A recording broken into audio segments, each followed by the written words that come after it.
here's how I prepare my sea moss for me and my family. So a lot of people, they like to use this like 1-to-4 ratio of seaweed to water, things of that sort. I don't measure anymore at this point. Like my mom's Jamaican, we have a Jamaican background. We don't really do too much measuring and stuff. I let the ancestors tell me when to stop, and then that's when I stop. So first thing I do when I get the sea moss is, like we said, you can see the earth on the sea moss, okay? There's a little salt, little dirt. You might find some other seaweeds and stuff like that. I use spring water to clean my sea moss, and I use spring water to make my sea moss. First thing I do is clean it, right?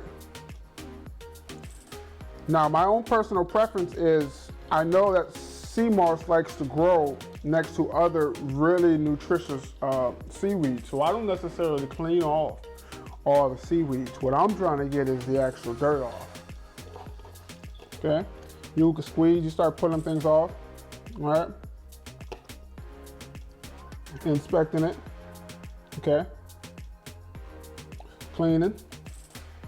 And as you can see, the sea moss is actually starting to expand. It's already growing. Okay, it wasn't this, when I first put it in here, it wasn't covering the bowl like this, but I soak it overnight, and I like to use key limes to help sterilize, but also to help sterilize and clean it. But also what I like to use the key limes for is because they take away that ocean taste, right? Otherwise, it's gonna taste like the ocean, and that's not too appealing, right? Most of us eat for taste anyway, so we want it to taste good, right? I use about 6 limes typically, depending on how much I'm making. Now, this is more than enough to make over 16 ounces.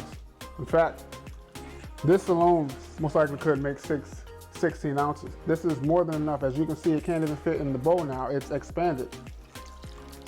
You see, so it's gone from that now to expanding into something like that. Okay, this looks more like just little nuggets of weed, for lack of better words. And now this is looking more like seaweed. You can see that beautiful color. Okay, now imagine how beautiful this will look after about 8 hours. You can soak it if you're doing the blender method, or even if you're doing the gel method. I mean the stovetop method. Regardless, these steps are the same right here. You're going to clean your sea moss. Right now, I'm gonna show you how to prepare it on the stove, and then we'll just do the blender method. I particularly do a combination of both, where I put it on the stove to melt it down a little bit real quick, and then I'll put it in a blender and then gel it. So just to get the water hot, I put it on medium at first, but I don't leave it on medium because I don't want to cook the sea moss too much. I don't want to destroy too much of the nutrients. I just want this to be hot. So we'll crank it up to medium. So now that we got a little bit of the heat, I'm gonna take some of this and we're gonna go ahead and prepare it.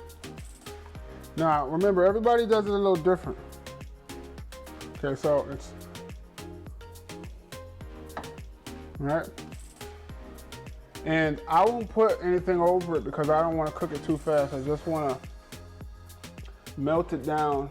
As you start to heat this, it's going to start to kind of dissolve and it's going to start to melt. And you're going to see the carrageenan that I was referring to earlier.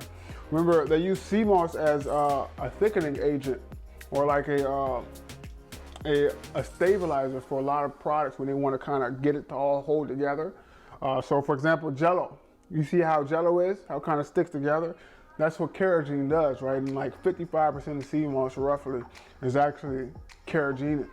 About 10%, 15% protein, and just it's riddled with just a lot of nutrients as well.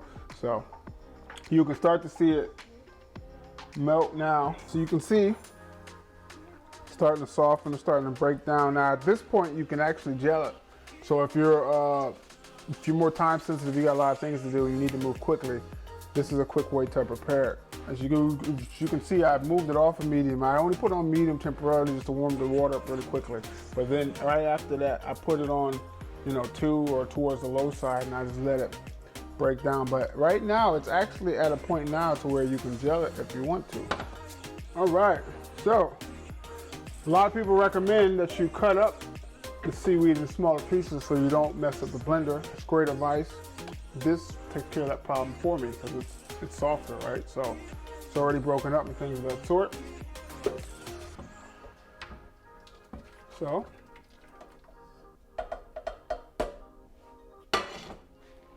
put it in here. Now, typically you'll have more than this, right? If you're preparing like 16 ounces, gallon, or whatever, this probably will be enough to cover at least 8 ounces of sea moss in itself. I didn't even put that much in there.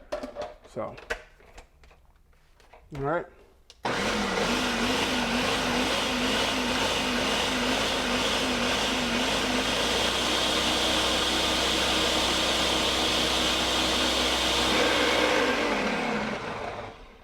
Okay. Let's take a look, see how it came out. All right. Okay, so right now it's hot. Now, you can use a lot more sea moss, and if you put more sea moss, you're going to make it into a thicker gel. But if you put less sea moss like this, it's going to turn out to be a little bit more liquid. So once again, you can go from juice to smoothie to like a jello type substance. I prepared it to be a little bit more liquid, but then when you actually put it into a jar, you put it in the refrigerator overnight, it's going to turn into this thick gel. Now you have fresh sea moss gel. Just like that. Some people, their sea moss ends up lumpy and things of that sort. To take care of that, one, you have a really good blender. Two, the stovetop method really is good for that. And you can see, this is that mucilage properties that I was referring to earlier. You see how it's like a gel? Okay. Now, me personally, sometimes I just take it back, and I'm not going to say that it tastes good doing that, or that's a fun way of doing it. Other ways is you could just stick it into your favorite drink. You can stick it into your herbal teas and things of that sort. If you drink milk like my wife, or you could even put it in your Fanta soda. I don't advise that, and you could put it in your drinks, mix it up and drink it. And this is how you make sea moss gel.